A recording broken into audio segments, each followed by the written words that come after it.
spiritual awakening, ETs, soul evolution, soul elevation, and ascension. These are the things we're going to chat about on the show today with the wonderful Cara Goodwin. So it's going to be an exciting conversation. Stay tuned. You got to accentuate the positive. Wow, I feel good. A little bit of feel good goes a long way. You're listening to Karen Swain, teacher of deliberate creation, accentuating the positive, showing you a way to a better life. Accentuating the positive, it's not just fad, it's sanity. Who in their right mind would accentuate anything else? If you feel like that's what you want to do. G'day, and welcome to another show, Accentuating the Positive with Karen Swain. And we've got the gorgeous Cara Goodwin in the studio. Welcome, Cara. Hello, Karen. Thank you so much for having me. I'm so excited to be here today. Well, it's lovely. It's wonderful to have you on the show. Actually, recently, Cara had me on her podcast show. I'm going to tell you a little bit about Cara in a moment. We had a fabulous conversation, and we've already had a fabulous conversation just before we hit the live. Lots to talk about. Let me tell you a little bit about Cara. So she spelled her name Kara, and I was expecting to call her Cara, and she's like, no, it's Cara. Right. Because, the Karen thing. So after a series of tragedies several years ago, Cara's life was turned upside down. As someone who was more materially focused back then, this inspired her to explore a more spiritual life. Today, Cara Goodwin is the host of Soul Elevation podcast, where she explores ascension, spiritual awakening, energy healing, extraterrestrial connections, and consciousness. As a skilled energy healer and meditation guide, Cara empowers others to deepen their spiritual connection through transformative practices. Her debut book, Your Authentic Awakening, is a guide to everyday spiritual living, provides a roadmap to embrace a spiritually awakened and authentic life. And your podcast, what's your website? Is it caragoodwin.com? Yes. Yeah. And then the podcast is on soulelevationpodcast.com. So it's on YouTube and all the audio podcasts. You can find it everywhere, but that's kind of the central place for the podcast. It has its own website as well. Do you do like Rumble or any of the other ones, Odyssey? I don't. No, I haven't started doing. No, it's just YouTube and then the audio platforms.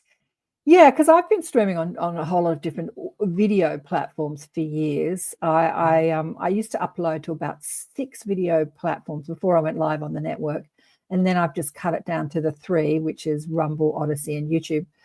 But I find on the alternative platforms, it's more news orientated. There's not a lot of spiritual content.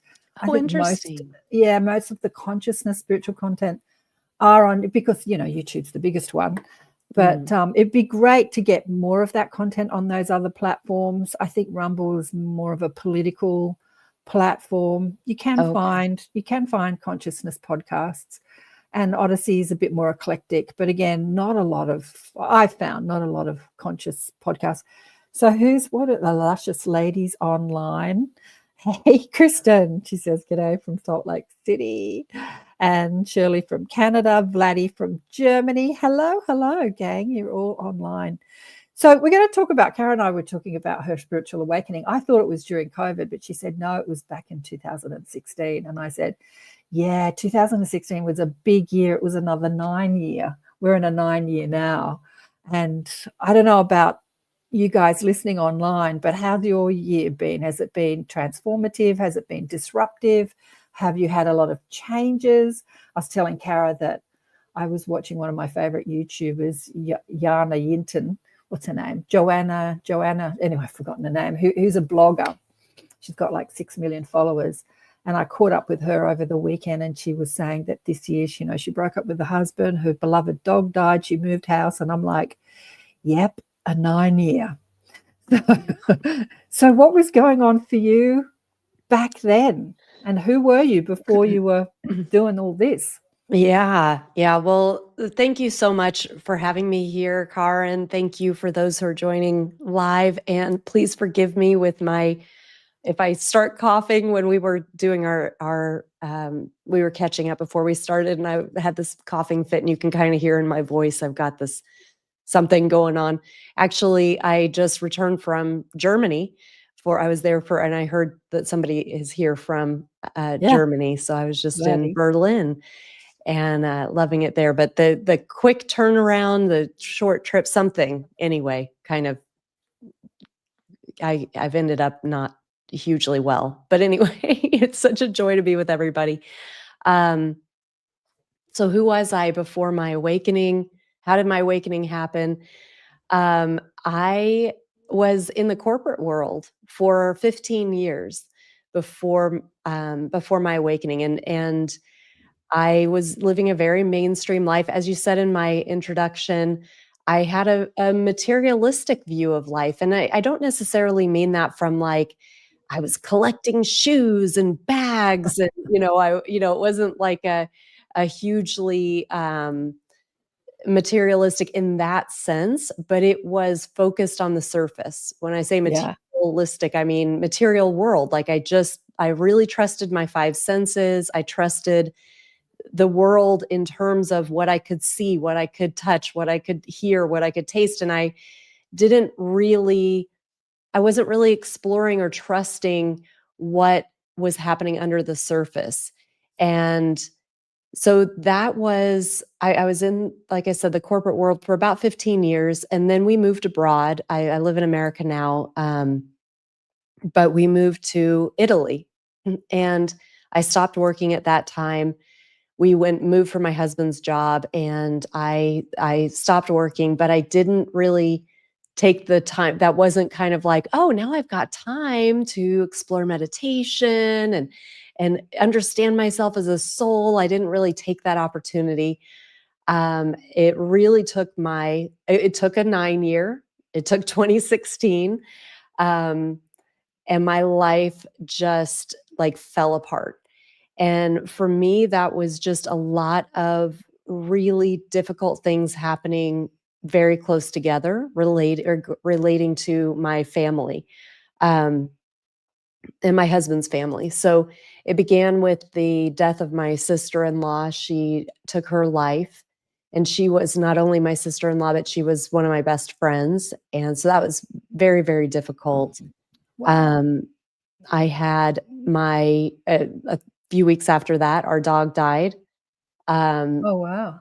And then my stepdad underwent surgery because he was deteriorating, and he had surgery on his brainstem.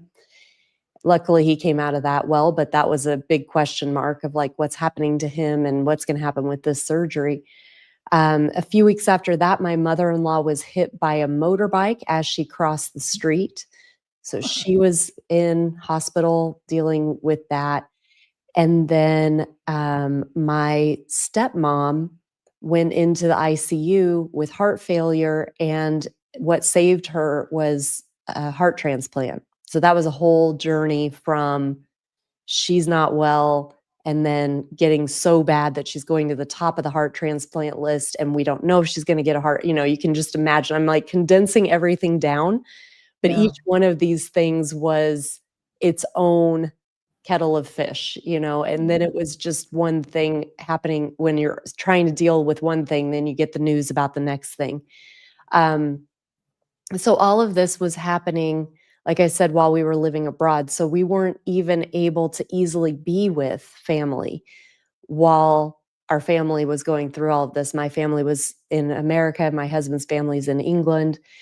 And so that kind of added another element of trauma to it, because you're just like, you feel so helpless and you can't kind of be there to be with your people, and go through that together and comfort them and receive the comfort. And so that I was sharing with Karen before we started, I got to the end of 2016 and I was like, how is it still 2016? Like, I remember being on this bus in Bologna. And I was just like, I think it was the beginning of December. And I was like, no, it has got to be like 2019 by now. Like, there is no way it is still 2016.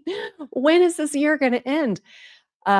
It was bonkers. It was just such a crazy time. So it was really through that happening that I then, I started to explore meditation. It had been something that I had been interested in for years. I would come across studies or news reports, meditation is the key to calmness and people are being transformed by meditation. And I would try it, but I didn't ever feel like I knew what I was doing and I wasn't getting any results with it. Just trying to like sit down and not think for a little while was not doing anything for me. Huh. And so as I was going through this coping and dealing with this trauma that I was undergoing, I had this, I mean, we could even call it like a Hail Mary, I guess, but not in the religious sense, but in the sporting sense. I don't know, Karin, if you guys like in rugby, do you guys ever, like in American football, you will do like a Hail Mary and it's like this really like long pass that's probably not going to do anything, but you have no other choice, Do you know this? Well, we might do it. I'm not a football fan, Okay. so maybe that happens. I don't know, but yeah, I've not heard that before, called a Hail Mary. Yeah. Yeah. So Cool. I, feel like I threw this Hail Mary, but in the sporting sense, because I'm not Catholic, so I never have said the Hail Mary in the religious sense, but I remember I'd taken my kids to school and I was walking home and I was having this conversation in my head with a God that I didn't know if he existed. I mean, I was pretty sure God existed. We were talking about this too before we started recording. Like, was I agnostic? It's hard, like when you look back. Yeah. And it's like, was I agnostic? I wasn't atheist. I know I never really like flipped that switch to like completely not believing. Uh-huh. But I think I did get into the agnostic of like, I just don't know. I don't know if there's a God. But I think it's more accurate to say that I think that I do think that I believed in God, but that I felt like I was this background player. Like wasn't worthy of God's attention. God wouldn't know who I was. And, I hadn't been putting any like effort out there. So why would God do anything to help me? Oh, so much to say about that. As if, you need to be worthy of God's attention. Gee, social conditioning. I was telling Kara that this week on Elevate, we're going to talk about social conditioning, how pervasive it is, how it infiltrates our thinking, every aspect of our life. And that's one of them, right? Mm-hmm. To think that there is a he, God, he's a he, and he's judging you and he's paying attention to you based on if you're a good or bad person. Right. Wow. And also you said to me before we went live that you don't know if you were, agnostic because you were interested in what is called the paranormal. Do you want to talk about that? Yeah. That was another, because Karin was saying like, were you agnostic? How, before you kind of had your awakening? And I'm like, I know I've always been interested in the paranormal. So then we had another discussion about what do we consider the paranormal? So I may not be even using the right word, because for Karin, that's more of ghosts, demons, kind of the underworld part of the spiritual. But for me, I really mean more of ghosts. Yes. Like I was saying to her that if there was a lull in the conversation, especially with somebody I didn't know very well, one of the things I would be likely to ask somebody is like, have you ever seen a ghost? Or have you ever seen a UFO or anything, that like, cause I've always loved that kind of stuff. But I also like, I couldn't resist angel stories or like divine intervention. And so I consider kind of all of that, or that's what I was using the terms supernatural with. But I would even like read books on children's past life memories. For example, I remember when I was nursing my kids, and I always had a book on the go, and I would be really drawn to like children's past life memories and things like that. So those kind of topics really, I was interested in what else there was out there, but I kind of felt like while it was interesting, it was inaccessible to me, Wow. Mm-hmm. if that makes sense. Yeah. This network, there's a lot of shows with the heading paranormal this, paranormal that. And I've never really used that word. And so joining the network, the United Public Radio Network and the UFO Paranormal Radio Network, I started to think about this word paranormal. One of the first shows I did with Michelle Durocher, who has a couple of shows on the network.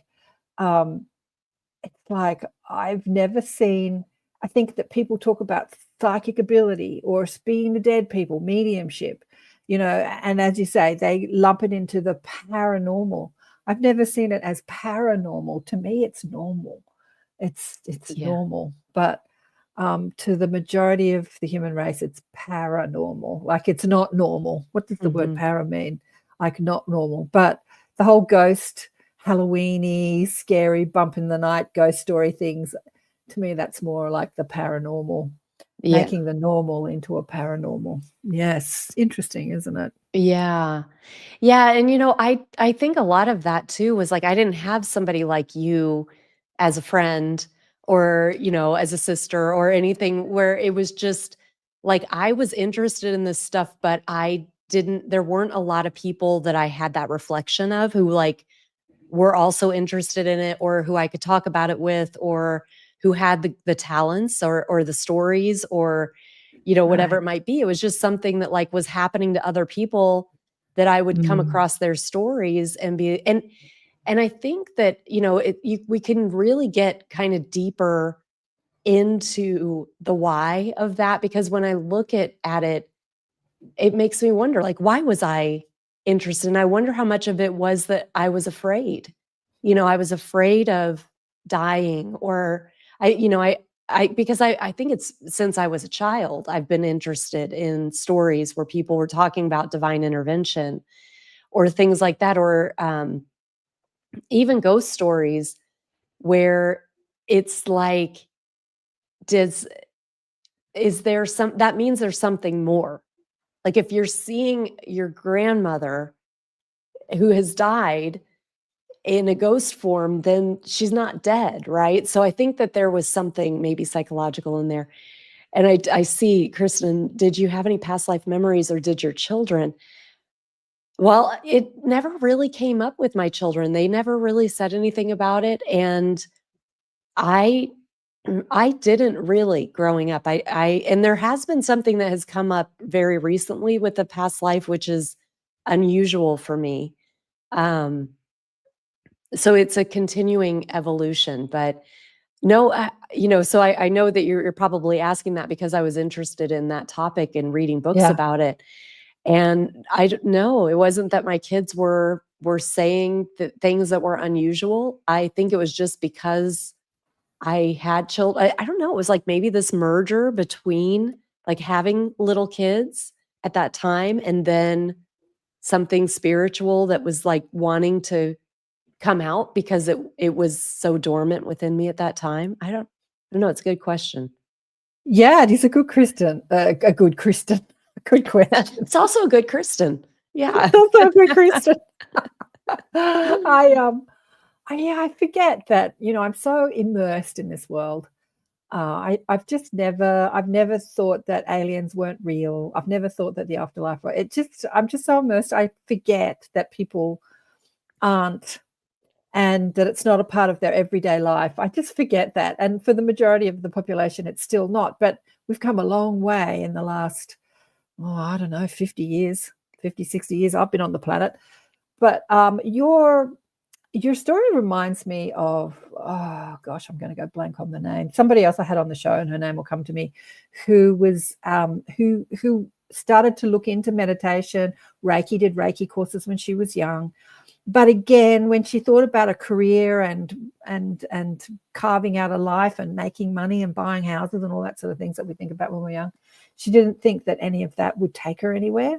And so she completely ignored it and became an executive in the corporate world and went to the top of her station and earned lots of money and bought the penthouse apartment over, Sydney Harbour. She was is Australian. And it wasn't until her partner got sick that she made a decision to start meditating again, with the thought, maybe I can help her some way if I start meditating. I don't know where that thought came from. And she started channeling, like pretty much straight into the meditation. All the Krishna came through, all these masters started talking to her. And and so she works as a healer like you now. She works as a channel and a healer. So when you started meditating, like when you stopped trying to stop your thoughts, that's something that I think we all go wrong with meditation. People think that meditation is about stopping your thoughts. And I've always thought that meditation is about listening to a different thought, not the thought that says, what will I have for dinner?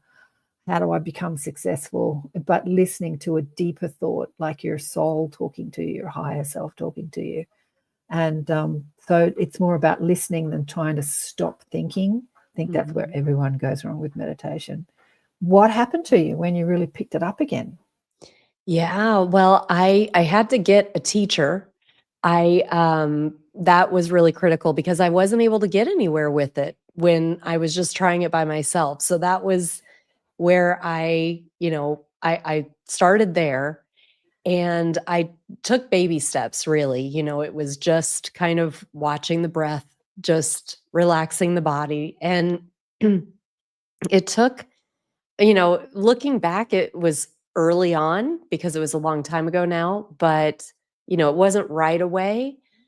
But I think the first kind of experience that I had that was beyond my five senses was light descending from above. So with my eyes closed, just this, I'd say spontaneous, but I was meditating, but just that I could see inside myself somehow that there was light coming down from above and I could track it, like moving down my body, and it felt warm. Cool. And I didn't know what it was, but it moved me to tears. Like I was so moved by it. And it really felt like something so benevolent and so, it didn't feel like it was a being, but it just felt like there was some communion happening, and so Ooh. it was really beautiful. It was as simple as that, and I was, like I said, I was in tears. It was so beautiful. The light of your own soul. I think you were perceiving the light of your own soul. When you say that, I'm reminded of, it's becoming more and more, especially with the telepathy tapes becoming so viral, but more and more prevalent now, the children that are seeing with blindfolds on. I don't know what you call that. And years ago, and I was listening to, I've just realized my computer's not plugged in, listening to a young boy, he was about 7 or 8, 9, maybe, talking about it. And the interviewer was asking, how do you see it? And he said, I just ask for the light, and the light comes down and into my body, and then I just use the light to see. And I'm like, whoa, right? Yeah. Wow. Yeah. I love that.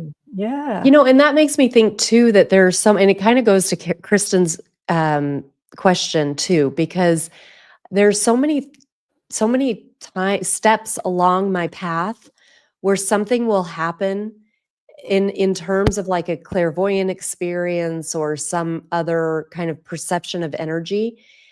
And I will immediately, like my first thought before I even realize I'm thinking it is, this is a remembrance. And it's like I'm remembering how I could see even as a baby.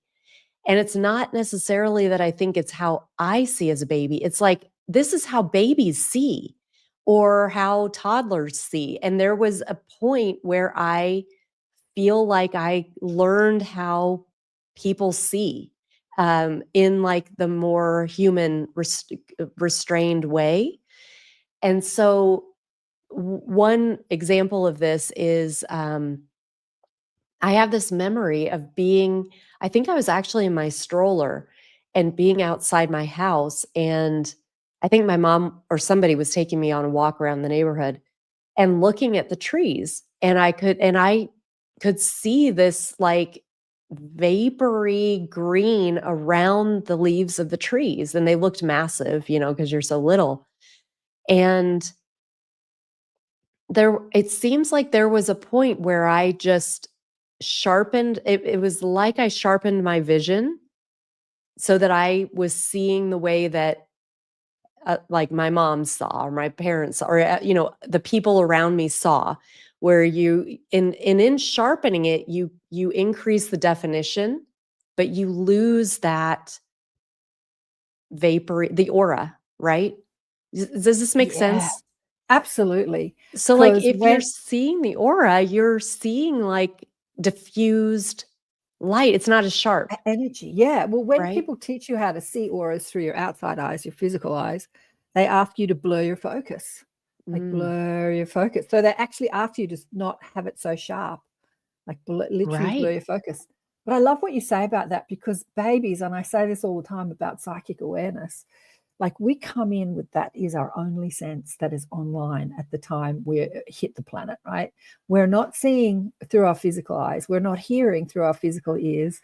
We're not smelling. We're not tasting. We're not even feeling through our skin as much.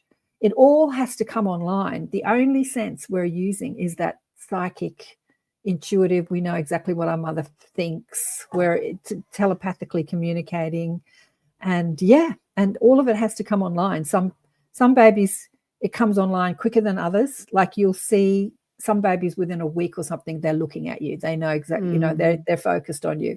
And some take weeks to start focusing. Yeah, it's yeah. interesting, isn't it? But Yeah. the psychic sense is so innate. It's the only sense that's operating when we hit the planet. And then as Right. we develop the other senses, we ignore that sense Yeah. unless you don't. Right. Yeah. Yeah, for my own path, which I think was a pretty mainstream, you know, experience from the beginning, and it seems as though there was this training, like I was learning how to be human and how to like how does everybody perceive, okay, we sharpen the vision, we, you know, we don't we you know, you can walk into a room and pick up on like, oh, that person's upset, that person, and they're upset at them and they're ashamed, and you know, and all of this, and then it's you kind of learn like, oh, okay, well we ignore that, we go by what they're saying. If they're telling me that they're okay, everything's okay, you know what I mean? And so there it's like there's this training of how to be human, and then with the awakening process there's like a intentionally trying to forget the things that we've undergone in our training, you know? Absolutely, Cara, you've just hit the nail on. This is exactly what I was thinking about yesterday, as I was contemplating the next show coming up, talking about social conditioning. The spiritual awakening process is untangling all the social conditioning that happens from the moment you hit this experience. You could be even in utero. You're being Yeah. conditioned to think in a certain way, to believe certain things. And then you have a spiritual awakening. You go, hang on, everything I've learned is kind of a lie. I've got to Yeah. untangle all this. Like, who am I really? What's the world all about? Really? What is my place in the world? Like, how did that look for you? It's still ongoing, you know, I still it you know, because one of my initial for a long time, my spiritual awakening was very love and light. Uh-huh. And so I was not interested in the shadow, whether that be in my own shadow or the collective shadow. And so you know, that has come to light a lot in this 9 year in 2025. The Uh-huh. shadow has come front and center. And there were things with, you know, with the awakening process, there are parts of, when you talk about this is all a lie, this is an illusion. And there are a lot of different layers to that lie and this illusion. So we can look at it in terms of like, oh, there's the spiritual nature to how this reality that's underlying this reality. And that's really the real truth. But then we're Right. here in this human reality. And, you can look at it kind of from that perspective. But then you can go like deeper into it of like, oh, this has been actually modified to siphon from us. And all of, the kind of darker, deliberate things. And I never really wanted to go there. And this year, it's been like, oh, it's time to look at this, to understand it, to stand up. And the same with even my own shadow, in my personal experiences where I'm like, no, I'm good. I don't really need to like trudge up the traumas. I'm just going to focus on what it is that I do want, and there's something to be said for that. But for me personally, especially early in this year, it was like, you're ready now to start looking at some things that you've forgotten for like decades. And you've got some reconciling to do here energetically. And this has been a common theme. And there has been such fruit that has come out of that. It's like I trust that I wasn't supposed to really do it until I did it. But it's like, oh my God, thank you for bringing this opportunity. And it's been very inner organic, like it just shows up. And there are all these gifts that come as I do that reconciliation. And it's not an outer reconciliation. It's all within me, but it's the acceptance. It's the willingness to feel what I wouldn't let myself feel when I was going through it in real time. And the willingness to actually face, the truth of what I buried, because I kind of buried some things so fast that I never got to really, I never really let myself feel what was really being called to be felt with that. And but there have been some amazing things that have come out of that. Those when I've accepted the invitation to say, okay, it's time to heal these things. But it's the same thing with our collective. I was thinking when you're talking about social conditioning and the different ways that we kind of come to realize some of the things that are going on and what it means for us and the way that makes us feel and what we can do about it and all of that stuff. That's been something that's kind of a little bit of a newer part of my experience. So yeah, it's ongoing. Yeah. I think the biggest psychological operation in the world has been not educating us, not reminding us about how powerful we are, about how brilliant we are, about who we really are outside, the conditioned mind, the limiting ideas. And when you were talking about you didn't delve into the shadow side until this year, I feel like when you reach outside your comfort zone and you stretch to create something that you really want, that you feel maybe you felt like you couldn't have, but now you're going to go for it. That's when you meet all the limiting programming, the shadow. That's like when you meet it, you meet all your fears there. And until you let go of those fears, that thing that you want, that thing that you're trying to create in your life doesn't really turn up, because there's this programming that's running saying you can't do that, you can't have that, this isn't possible, there's no way, no. So it's a powerful place. I just want to acknowledge all these fabulous people online. Yes. Vladdy said a while ago, Susan goes, wow, Vladdy, this is off topic, but it reminds me of the moment when my little sister laughed for the first time and I didn't know this emotion. Wow, that's so cool. She got overwhelmed and started crying afterwards. Oh, and hey, Diane said hello. And Susan says here, I've always believed that we choose how to become veiled at the soul level.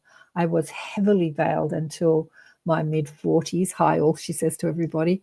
Yeah, I think you got that right. She says, I believe the soul chooses. Yeah, the soul's choosing how veiled. Yeah, absolutely. Yeah. Because some people come in completely awake. I've had people on the show that are completely conscious of who they are, and they never lose that. They never lose that psychic connection or that connection to their higher self or their soul, and then many of us do. Bloody be a bunch of wonderful memories with your little sister. Right. Question Bloody has here. Have you had this moment where you felt like this is the point of exiting the matrix with no return, where you knew you wouldn't be able nor want to live a typical human life? Oh, I love this question. Yeah, it is. And to be really honest, this is very, very pertinent to me right now, even. Because I'm very aware of, there's like some words that you're not supposed to really talk about.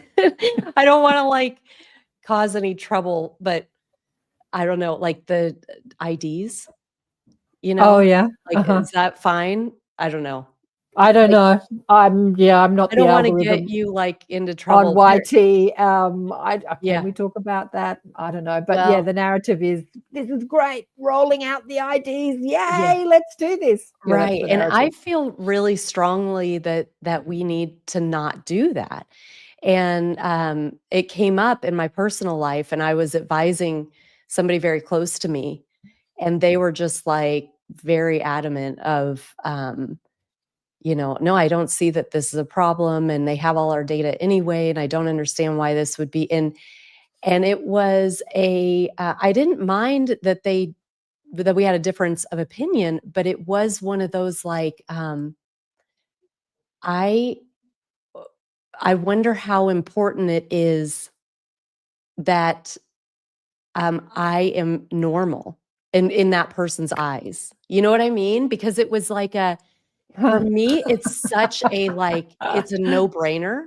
And in my world, like it is such a no-brainer that it's like, no, you absolutely, we cannot hand ourselves over because for me personally, sovereignty is really crucial. It's a huge, huge aspect of spiritual work is embodying the fullness of who we are and the truth of who we are. And we don't answer to, the people who would benefit from that choice. Because it's more and more and more the liberties that we are handing over. But anyway, so I've been having this kind of running narrative in my mind of like, I know I'm not normal, and I don't, and it's kind of like I don't want to be like, I don't want to be the girl next door that, and I don't mean, we have this expression in America, this expression, right? Like the girl, like just the average person next door, like mainstream. I've been we have that. the girl. Yeah. Okay. I'm like, no offense to my neighbors if anybody's watching this, but I just like, I know that I'm different and I don't want to be another way. And I can't stuff the toothpaste back in the tube. Like I know too much and I can't unknow it. So, but it is this. I had this beautiful woman on the show a couple of years ago, Nadi Hana. I want to honor her. Yes. Do you remember Nadi? I love her. I'm so sorry that she passed away. She transitioned last year, I think. Anyway, she said something that stayed with me. Don't call yourself not normal or crazy. Call yourself extraordinary. Like every time you want to say I'm not normal or people think I'm crazy, like change that to people think I'm extraordinary. I'm extraordinary. Because I'm reminded of something Esther Hicks said that I heard years ago. It's like you come into a town where everyone has got one bung leg, but you've got two working legs. But it's the norm to limp. Like that's the norm. That's the way their society where everyone limps. So you come into this society and everyone says, you're not normal. You're not like the rest of us. Let me break your leg so you're like the rest of us. And you're like, no, Oh. this works better for me. I don't want to be like the rest of you. And it just kind of reminds me of that. It's I like love that. when you become extraordinary, or when you have a spiritual awakening, or when you remember who you are as spirit, as this infinite intelligence, having a life experience that, and exploring limitation, then that works for you better than having the limitation of only one working leg. Do you know what I mean? Even though Yeah. that's normal, like that's normal. Yeah. And I Yeah. think we really have to stand up for who we are rather than saying, I'm not normal. Like I was saying to Kristen on Elevate this week, that every time I see my brother and sister-in-law, who I absolutely know they don't really believe in what I talk about, but I talk as openly to them as I do to you, because it's my normal. So I talk about past lives. I talk about speaking to dead people. I say, I was speaking to, Annika's grandmother, my daughter's grandmother. She was haunting me the other day. Like I have this conversation with them, and I ignore that they don't believe in it because it's my normal. Yeah. And they probably go away thinking, oh God, it's hard having her around because she talks about all this crazy shit. Yeah. Maybe they think that. But I've been doing it for years. It's like I've been doing it for years till it becomes the normal. Like it is, Right. it's not the paranormal, it's the normal, because this is really where we're going, right? You're doing this, Yeah. I'm doing this, you're doing your podcast show, you're doing your healings. I've been doing this for forever because it's where we're going. Like that's why, everyone online's listening to this, reading the books, making the comments, doing what you do. Well, Because and I feel this is the that. evolution. Right. And I feel that so strongly that we are all changing. Yes, Susan says normal is highly overrated. Yes, I'm with you. I'm with you. I agree. And in my world, in the way that I have constructed my world, the content that I pay attention to, and the books that I read, and the people I love talking to, we all know that consciousness is changing. We see the world in a different way. We see reality in a different way. And so sometimes I have a little bit of whiplash when I get caught in like a more of a normal conversation, and it goes back to like how I thought 10 years ago. And then I'm like, oh yeah, people still are caught up in this kind of stuff, and it almost like throws me for a loop of like, oh my gosh, yeah, I thought, because when we kind of when we start seeing the world in a different way, it can be hard to remember that for some people, the world is still the way that we used to experience it, But Absolutely. Absolutely. Now I have to do a station ID break. What time is it? Where am I? Where am I? And then we'll get back to this fascinating conversation. Thanks everyone for your comments and your questions. I just love them, love them, love them. So put in more. Where's my station ID? There we go. You're listening to ATP Media, Awakening and Expanding Consciousness with Karen Swain on the United Public Radio Network and the UFO Paranormal Radio Network on 107.7 FM and 105.3 FM, syndicated radio hitting about 120 countries and streaming on 8 platforms. And my guest today is Kara Goodwin, who is a healer and also another podcaster. And your podcast is called Soul Elevation. I love the name of the podcast. It's fabulous.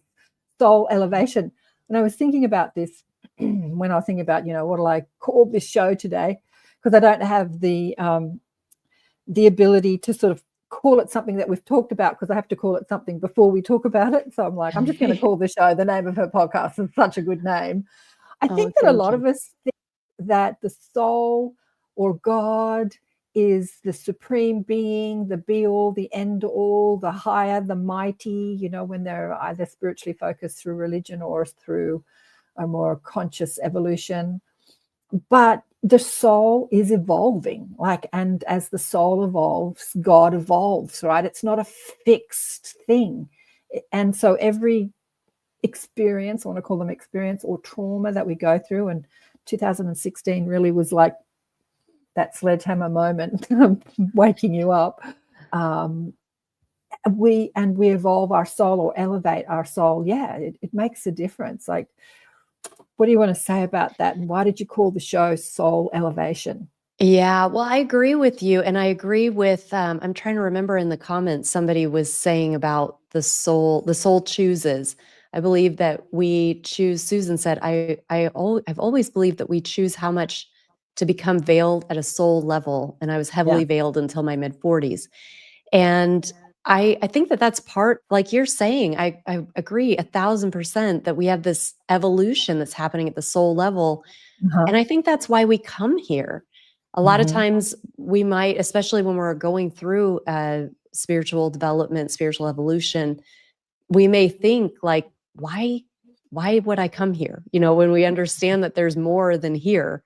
Mhm. And I believe that is there are a lot of opportunities for growth and evolution from a soul perspective through the human experience, because when we're Exactly. on this planet, we have so much diversity.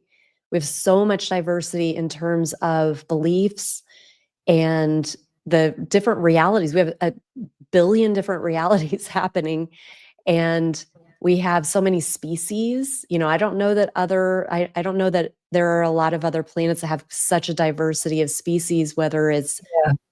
animals and plants and minerals and all of that. You know, it's a very diverse planet. We have a lot of opportunity, but there's a lot of you know, it's not a hugely harmonious place in a lot of ways.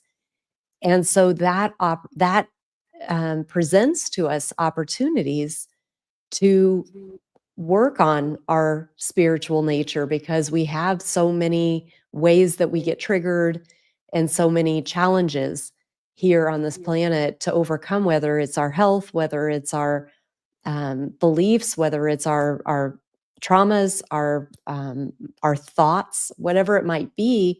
But we have these opportunities, and our soul wants that. Our soul, you know, the way that I understand it is there are a lot of other easier incarnations that we can have in other places. Absolutely. Absolutely. I've heard this conversation on the other side where people are looking at the Earth experience, and it's been said that when you choose an Earth experience, you do so because of the accelerated soul evolution, the accelerated growth of the soul.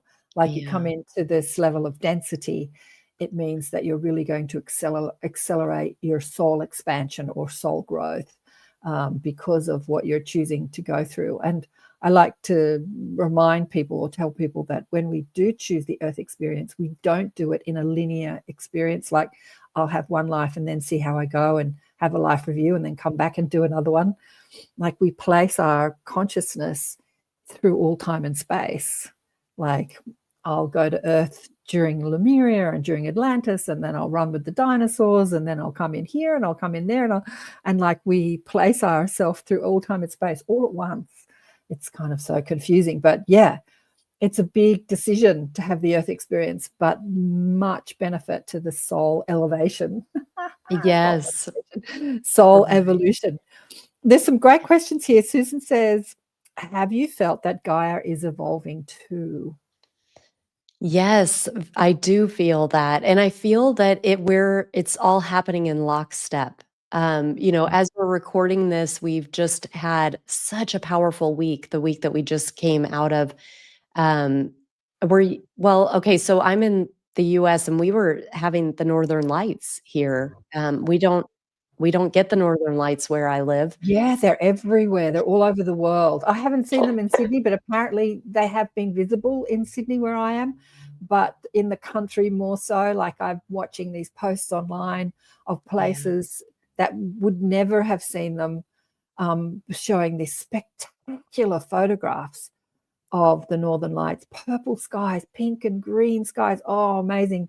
And Yeah. I'm like, oh, I want to go there. Like, where is that? And some of the places are like quite close to me. Like we thought once upon a time, we thought we had to go all the way up to Norway or down to is it the Antarctic or the Arctic, which is the bottom one? Antarctica, The yeah. Antarctic to see that all. But yeah, what do you think about that? I was thinking about this the other day. What do you feel that phenomena is, that the Northern Well, Lights are being more we readily seen everywhere? that was in conjunction with some major solar flares that we had, and we also had these geomagnetic storms. And so the two things, the sun firing off intense energy that was directed at the earth, that's going to have an effect on us. But then when we also are having these changes to the geomagnetic storm, or the geomagnetic field around the planet, that changes what radiation it can get in. This also notably was on the 11/11 portal. So this happened on Tuesday, November 11th. And so I get the notifications when there are solar flares and when there are geomagnetic storms. And so Monday and Tuesday, it was just like constant. And there were some big ones. And so then when we're seeing these northern lights, because not everybody's going to get the notifications and know that these things are happening, but everybody was noticing the northern lights. So people, like my husband was telling me, "Oh, I'm getting pictures from home." We were flying at the time. And he's like, "I'm getting pictures from home that the northern lights are in our neighborhood." And I was like, I'm like, one, the guys, there's a guy chat. The guys are out there taking pictures of the northern lights and sending them to each other. These are Cool. not people who would be listening to this episode. They're not they're not interested in. So when you say home, you're talking about the UK. He's saying home, and he's from the UK, home right? in the US, like our in home, the US. where we live. Oh, okay. Yeah, and in because fact, you were in Germany. That's right. Right, but I was flying back. I'm looking at my phone because I want to show you a picture, because this was on the plane. This was out my window. We were Wow. flying right next to the Northern Lights. City? What city is that over? So we were flying from DC to Indianapolis. So this was somewhere, on the eastern kind of, probably maybe like Virginia or. So for people listening on radio, what I'm looking at, put it up again. What we're looking at, we're looking at lights, as you would see, like we're looking at, a city through underneath. A plane window. It actually looks like a UFO. It looks like a white sort of disc shape with this beautiful, sort of aqua green light all around it. It's beautiful. It's beautiful. Yeah, it's it was amazing. And I guess when you are like home, was it across the whole horizon? It was. It felt like it was right next to us, actually. Like you could keep going and see more sky on the other side of it. So it wasn't like all the way at the horizon. It was like right next to us. But it went the length, like as far back as I could see and as far forward as I could see. But apparently it was only on the right side. Like I was on the right side of the plane, and the pilot said, "If you look to your right." So I was lucky that I was on the right side, because I don't think it was on the left of us. Like we weren't flying through it. We were flying next to it. Wow. But the other fascinating thing in my personal world is that was the day I was flying back from Germany. So 11/11 was an extra 6 hours for me. Like I got 6 more hours. I had a 30-hour day on 11/11 when there were these northern lights. So I felt so lucky that day. But it is interesting when we think about like this. So I have 2 teenagers. I have a 15-year-old and an 18-year-old. And we had like a full moon. There was a beautiful full moon the last one that we had, which was about a week ago or a little more. Maybe it was a week and a half. And I have a telescope. And so I was out there because it was super moon, super close to it, and we had a clear sky. So I went out there and I had the telescope out, and I asked I'm texting my daughter, "Come and look at the moon. Come and look at the moon." Blah, blah, blah. And so she finally comes out and she looks at it, and oh my God, it's so bright. It's like burning our eyes. But anyway, it was all I could do to get her to come outside and look at the moon. Like she's just not interested in it. And so my kids were like in their phones, doing whatever, playing some game together. And I tapped their shoulder and I'm like, "Look at the northern lights, like look out the window." And they kind of roll their eyes, and then they're like, "Whoa." And it was, so my kids also not interested. Like when we talk about like being the the kind of black sheep, let's say. I definitely am interested in things that like my family's not interested in. I'm okay with that. But even my kids who are not into this and not easily impressed were like, whoa. So, Reminds me of that title to that movie, Don't Look Up. You know that oh movie, Don't Look yeah, Up? yes, yes. It's like everyone's Yeah, looking down on their phones, like, don't look up. Like, if you look up, well, wow. yeah. Yeah. You might panic. But yeah, Yeah. so I think that if we think about the bigger, because you were asking like, what do I make of it? And, I think from a bigger perspective, it is helping people to tap in to Mhm. there being more, to wanting to look up, Mhm. to, wow, what is this? Like, I've never seen this before. What is something changing? Is something big happening? Mhm. And Why is it happening?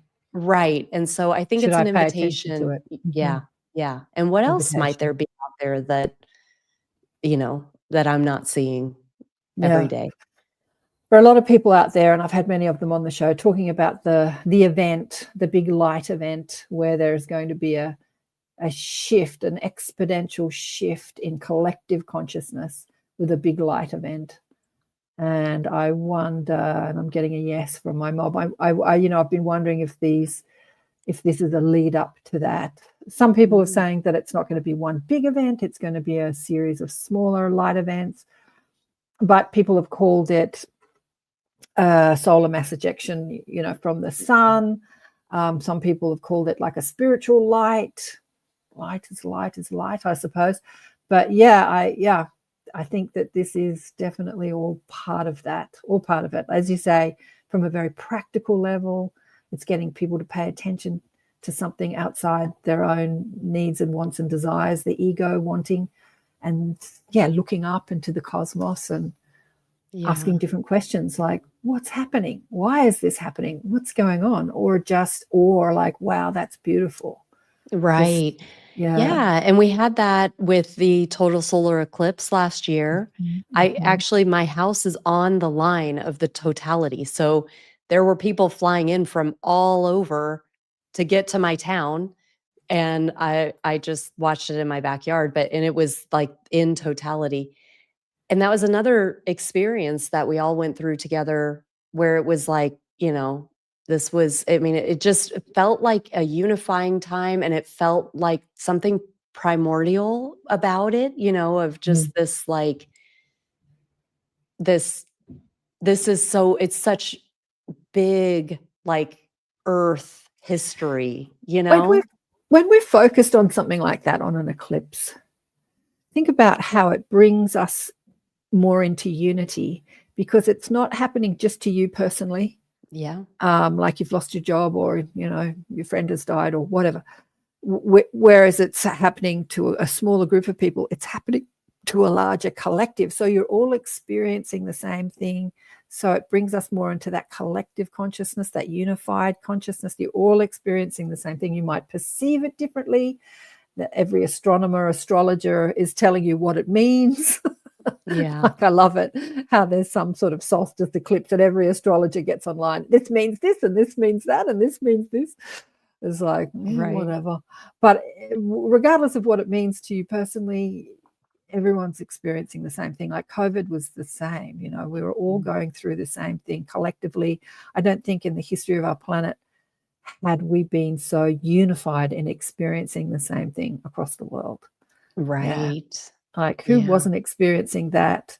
The lockdowns and the rollouts and the fear. Like, who wasn't? Were people living in jungles that had no access to social media or the internet? They weren't experiencing it. Like, who wasn't experiencing it? Yeah. Yeah. But Vladdy has a couple of questions here. Yeah. When and how did you start exploring your abilities? I'm assuming you mean abilities as in healing abilities. When and how did you start using your abilities? So would you say that you have the psychic abilities on tap, or healing abilities on tap? Like, Yeah, I do more of the healing as like an official part of my offerings. The psychic things, it just shows up, and it's not really like I don't like have sessions with people because I don't feel like it's on tap. It just comes in.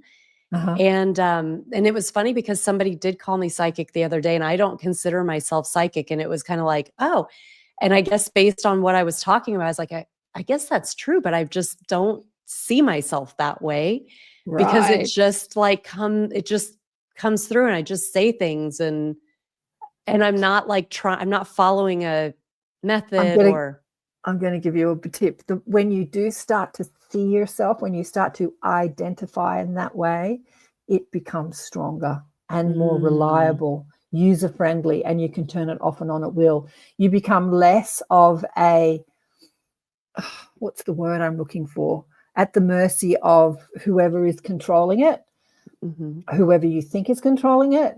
Uh, God, the universe, your soul, guides, and you become the master of it when you start, because identity is how we create, right? I am the Yeah. I am sick, I am poor, I am rich, I am spiritual, I am psychic.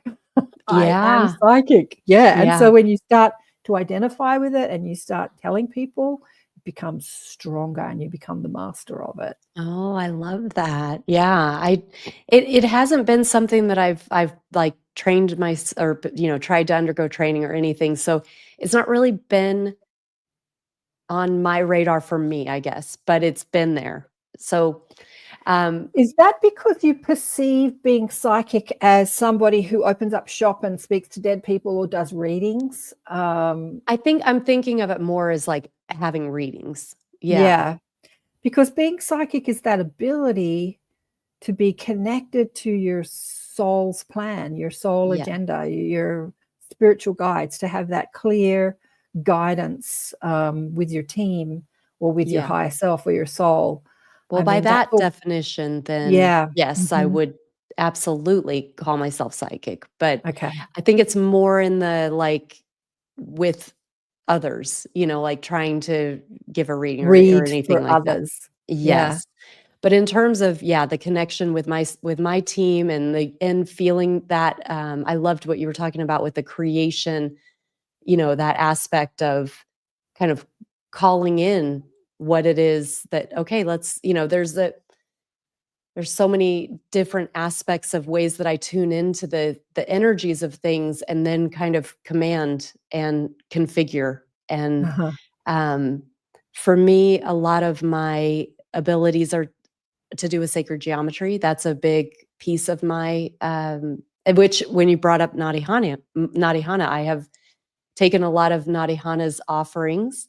Mhm. So I love that you brought her up because I never got a Oh, chance to meet her in person. We had a mutual oh, she connection. is so special. I know, and I wanted her to come on my show, and she She's was here. traveling. Yeah. Oh, she's here right now. Oh, absolutely. I feel Mhm. chills. Yeah.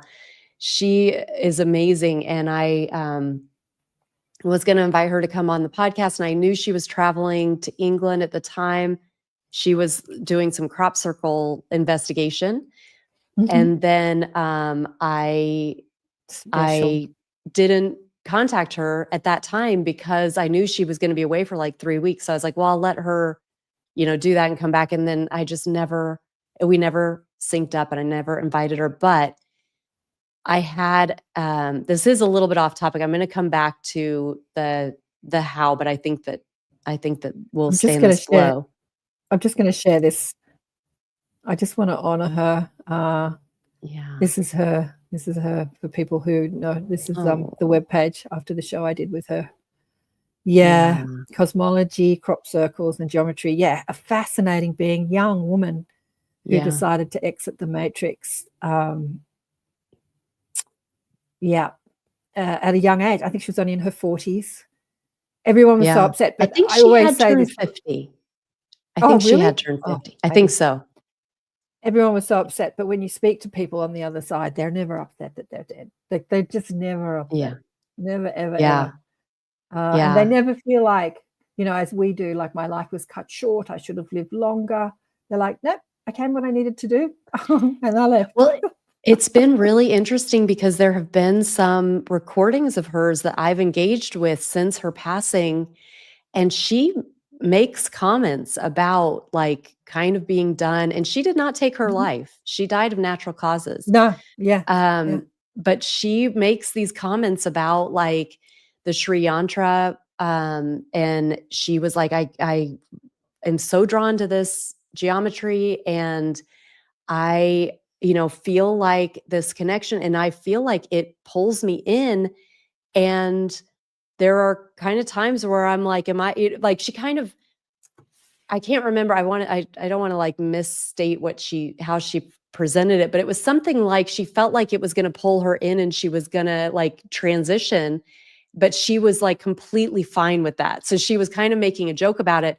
And this was a recording. She had a student, and the student was like, be careful what you wish for, because she was kind of saying like, she was kind of being flippant about like, well, I don't care.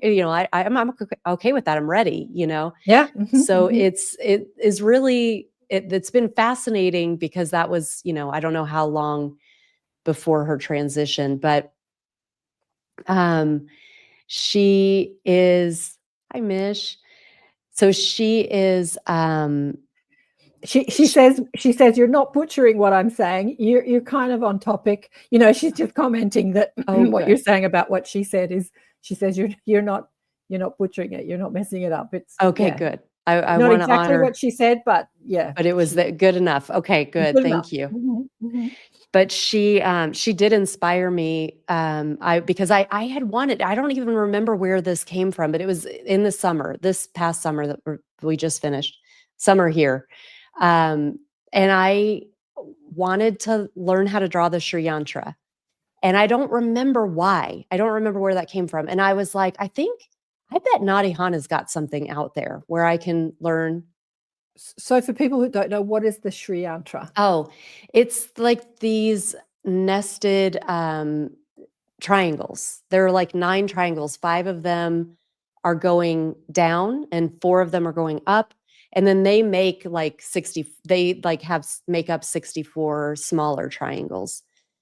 And so it's a geometry. If you haven't heard of the Sri Yantra, you probably have seen it, but you just didn't know the name of it because it's around. It's yeah. I just Googled it. This is the Sri to pull it Yantra. up. Are you able to pull it up? Mm-hmm. Yes. Can you see that? Yeah. Yes. A lot of Tibetan art depicts it. Yeah. Mm-hmm.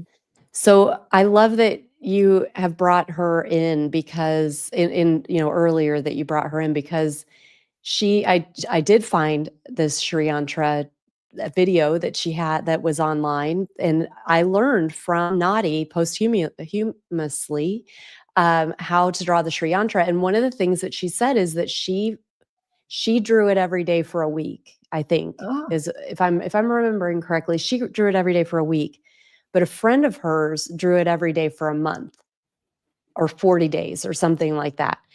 And I was intrigued by that. And when I drew it once, I wanted to draw it again the next day. And then I wanted to draw it again the next day. And then I was like, oh, I've done it 3 days. Now I'm going to do it. And I just kind of kept drawing it every day. And I ended up drawing it every day for, I think it was about 40 days. Wow. And I was kind of wondering like, oh, could I do this for a month? Because I just kind of kept doing it. And I didn't really, but I was inspired by what she had said, because she was like, this is just the type of thing. It just works with your brain. And I can't tell you what it's going to do, but it just does what needs to be done. It's funny that she said, I can't tell you what it's going to do. It just does what, because I asked her, what does it do? And she gave me an answer. But before I tell you what she said, what did it do for you? What did you experience? It's been really fascinating because I could feel like neural connections happening between the right and left sides of my brain. Like I could feel this unification, not only when I was drawing it, but when I was meditating with it, because I was doing open-eyed meditations. And I was seeing the geometry shifting, like as I was meditating, where it was like popping out, almost like a magic eye kind of thing.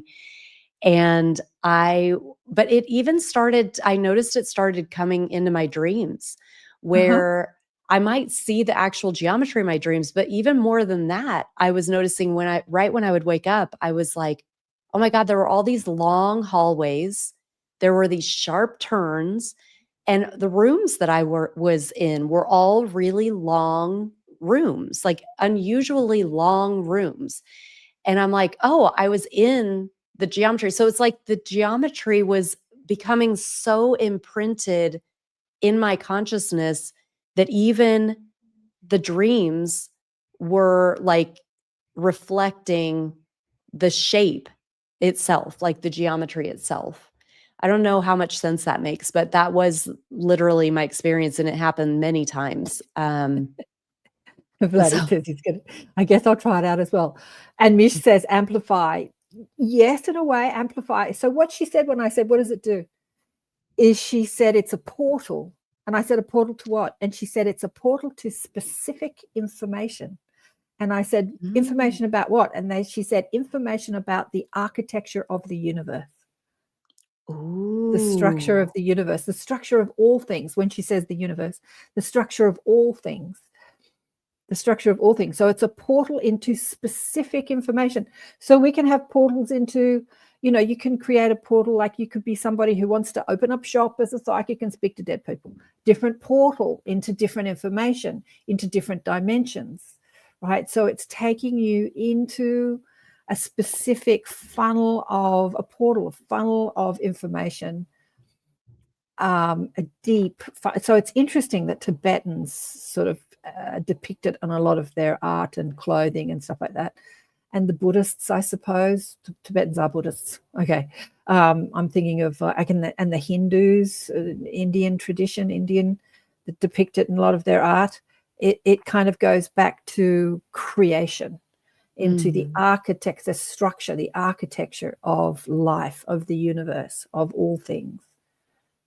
love that. Whoa. So Wow. Vladdy says, I guess I'm going to try it out. It's like, is that the sort of information you're looking for? Like, is that how deep you want to go? And sounds like that on a subconscious level, yes, that's where you want, that's where you want it to go. Yep, Yeah. I want this information. Right. And, I love the openness of that as well, of what came through, because that, portal, I think it is a portal. And I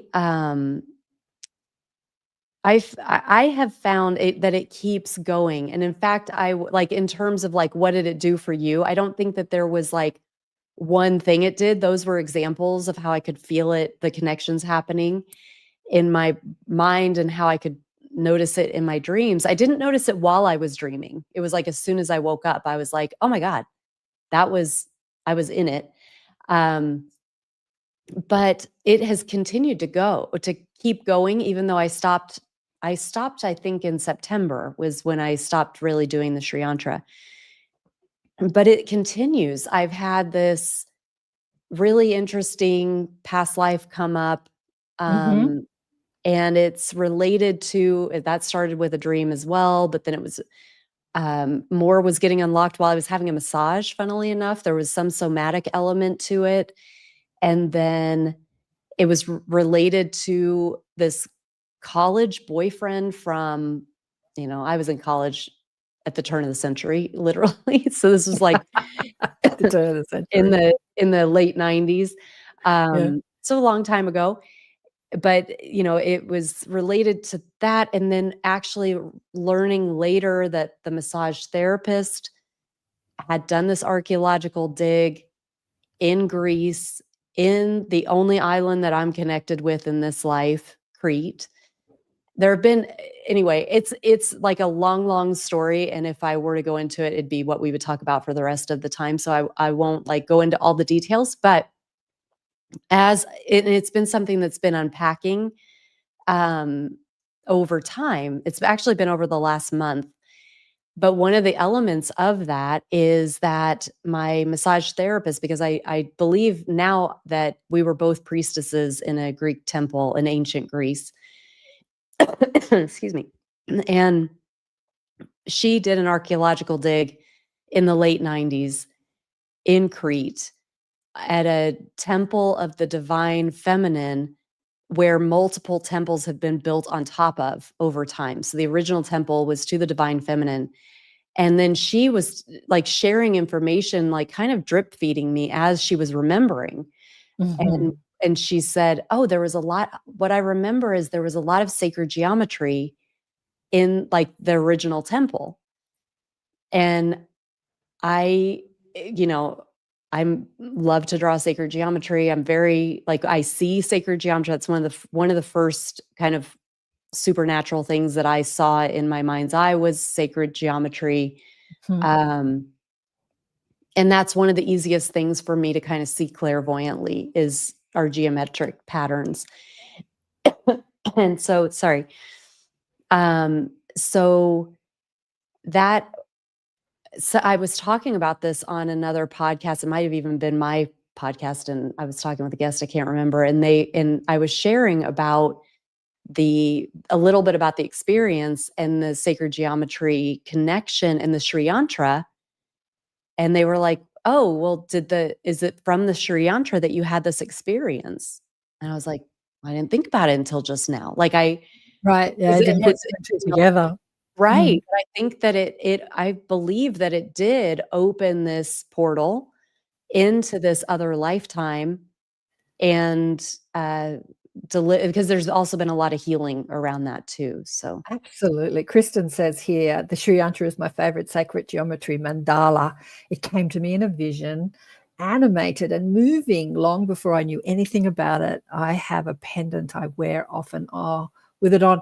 And Vladdy said here, I wonder if there is a way to figure out which geometry is most useful for us in specific moments. And when you ask that question, Vladdy, what they're showing me, and I'm going to say Nadi, she's here at the forefront of this conversation, and she said before when you were talking, I didn't want to interrupt you, she said it's so much fun being on the podcast with you gals. Oh, I finally got to have her on the podcast. She said, here you are, your desire has been, because she's here.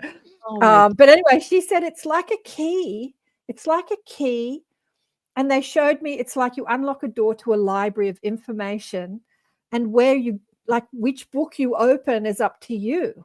Like Vladdy's saying specific, like what do you want to look at? You want to look at the meaning to life, the architecture of the cell. Do you want to look at the architecture of your soul, the architecture of your human lives? So that could go into past lives. It's kind of like, it's like that library that's beyond the Akashic, because when we think about the Akashic, we just think about life experience, like past life, future lives. We don't think about the library extending outside of me and my experience, and it's sort of unlocking a door to this library which has all the books. Again, the library is an analogy, but just trying to put it in English human terms.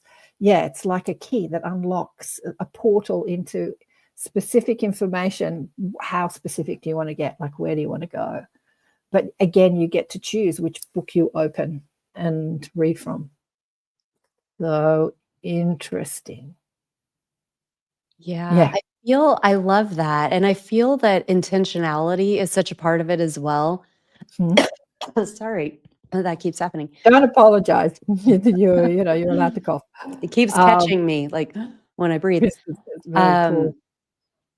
But for me, there is this intentional piece to it. And so if there is something in particular that you want to work on, then putting that intention like before you start working with it, and whether you learn how to draw it or you print it off and you color it, or you print it off and or you wear it on a pendant, your focus upon it, your attention to it. Right. Yeah, creation is about, we're running out of time. Creation is about attention. There's this saying that the road to hell is paved with all good intention. So you can have the intention to do something, like I intend on losing weight, and all I think about is how fat I am. So where is your attention? I'm saying that because that's personal. to me, not to you, but to me. Where is your attention? So they're saying that the attention is the more powerful, like putting your attention upon it. So yeah, drawing it, having it as a pendant, looking at it, having an art piece of artwork in your house, putting it on your clothes, and a mandala. Yeah. So we've got about 15 minutes to go. Actually, we've got about 10 minutes to go. I wanted to get into the ETs because you talk a lot to people who talk about extraterrestrial life, a non-human intelligence, off-world beings. Like, where are you with that at the moment? So I actually I've seen some craft, like when I've been in Sedona, for example. I saw my first, well, I think it was the first craft that I've seen just recently, actually, at my home, which was it was not close enough that I could see the craft itself, but it was a light that was shining and it would disappear. Like it would get really bright and then start to dim, and then it completely disappeared, but it was moving while it was doing this, and then it went right back to where it started, and it did that again. So like got brighter as it was moving, got dimmer, disappeared, and then again showed up back in the same spot where it started. So that was like, okay, well, that's not a plane or a satellite, that's something else.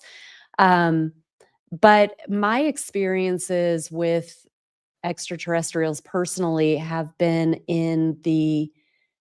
telepathic, and they tend to be in the hypnagogic state, or some people call it the hypnagogic state.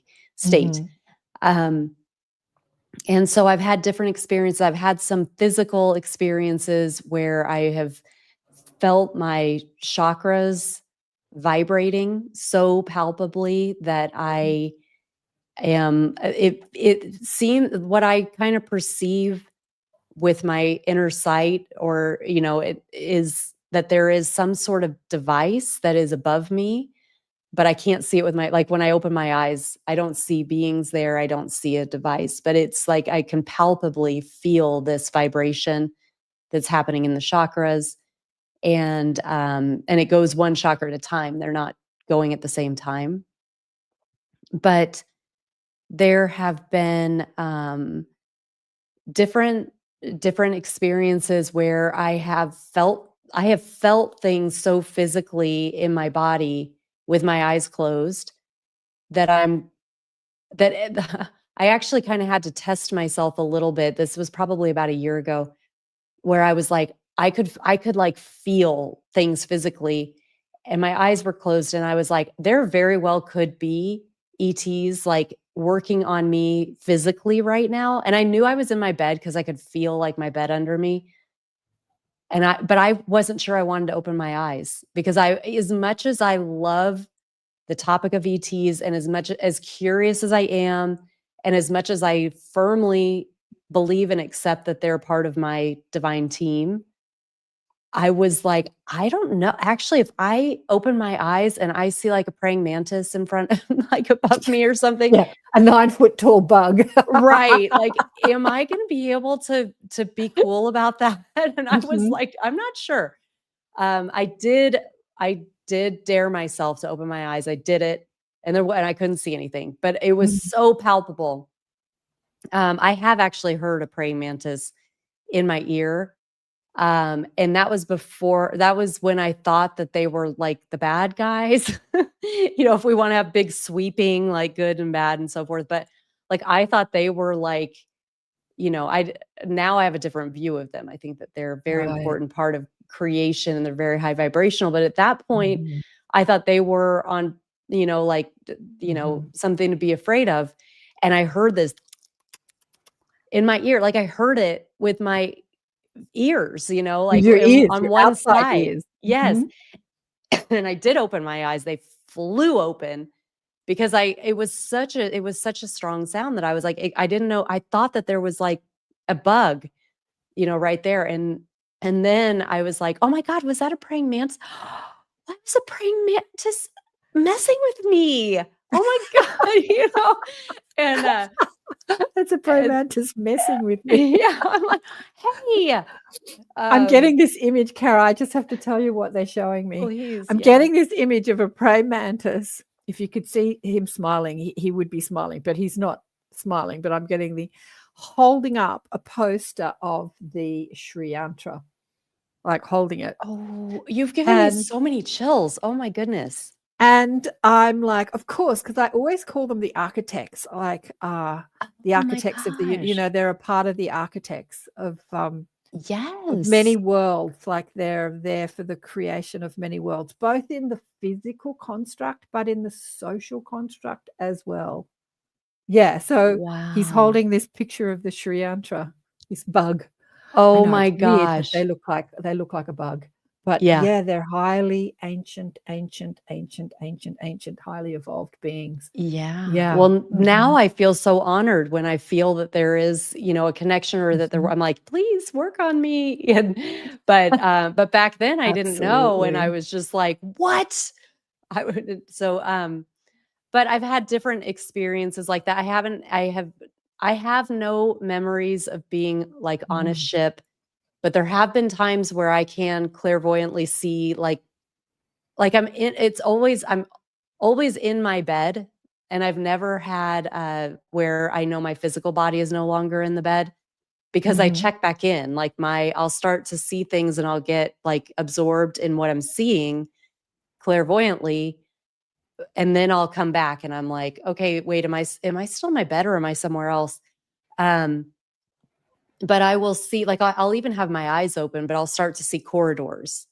And so I'm like, I think part of like my energy body's on a ship sometimes, because I can see these corridors and that's what I would think that I would see. Or what that would represent, I guess. Maybe I'm in the Sri Yantra. I don't know. But I can Wow. definitely see corridors. But so there are, and it's not always just the praying mantis. I have seen other or felt connections with other things in that state, but that's how it works for me, is that it tends to be telepathic. There tends to be some physical feelings within the body too. um I feel that they work a lot behind the scenes. It's not so easy. Like I don't get Definitely. names. I don't get, a lot of people work directly with beings and they know, but for me it feels like I don't access them that way. Whoa. Well, we've only got 3 minutes to go. God, that's gone so quickly. I'm going to go back. I've just scrolled back up to a question that Vladdy asked. He's going to start his own podcast show soon, aren't you, Vladdy? Ask good questions. In the 3 minutes that we've got left, what do you feel the audience needs to know right now? He asked these great questions. I Like love that. before we go, what do you want to leave with the audience?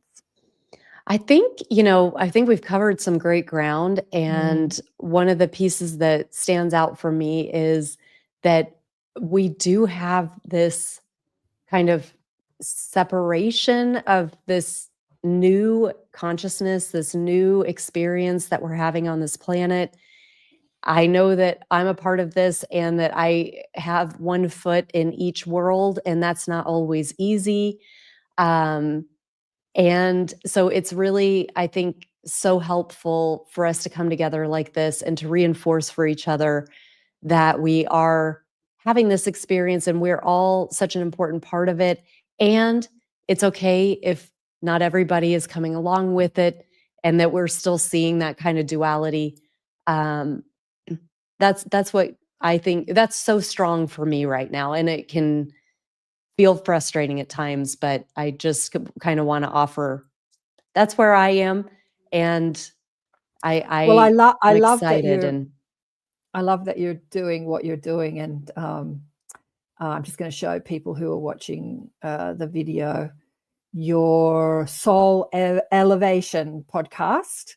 You can find it on where all good podcasts are, audio podcasts, and also on YouTube. This is the YouTube. And you've had some fabulous guests. You've had Regina on. Somebody asked me to put Regina on the show a couple of years ago, and I reached out to her and she said, yeah, fine. And it was when I was recording and she didn't show up. And so I rescheduled, and I never got her on the show. But yeah, Oh. Regina Meredith, you've had some wonderful guests and more to come, I suspect. And just to remind people to stop screen of your book. Where is it? Here we go. I've got it here somewhere. Here we go. Because you put it all in a book. Yes. And you can find that on the link to the webpage I've created for Kara. Goodwin, Your Authentic Awakening, A Guide to Everyday Spiritual Living. Kara Goodwin, forward by, who is that? Maureen Saint Germain. Germain. Ah, beautiful. Founder of the Saint Germain Mystery Schools. Yeah, you're doing amazing work. Amazing work. Thank you. I want to honor you for everything that you're doing because 10 years. You've had the awakening in 2016. It's amazing that 2016 is almost a decade ago, isn't it? It's like crazy. It's just gone so quickly. Yeah. And Mish is asking, Karen is a guest. We've already recorded it. It will be out around Christmas time. So yeah, I was on Kara's show. Yeah, I was. Yeah. But she records, like this is a live show, so people, it's different. And she records and then edits and uploads later. I used to do that. But thank you, everybody, for your great questions. Thanks to Glenn Flatty for all your great questions. He's got a question here. We've run out of time. Do colors matter when drawing sacred geometry? I think follow your intuition. Follow your gut. Yeah. And thanks again, Kara. It's been beautiful. Yeah, thank you so much. And thank you, Nadi Hana, for joining us. What a joy. Yes, thanks for being on the show again, Nadi. She's had so much Yeah. fun being on the podcast with you gals. And she said, invite her on your show anytime. She'd be happy to be there. In fact, she's saying, channel me, Kara, channel me. You know, you can. This is giving me so many chills again. Oh my goodness. Wow. Big love to everyone. Gotta go. Bye for now. Thanks. Thanks, everybody. Bye.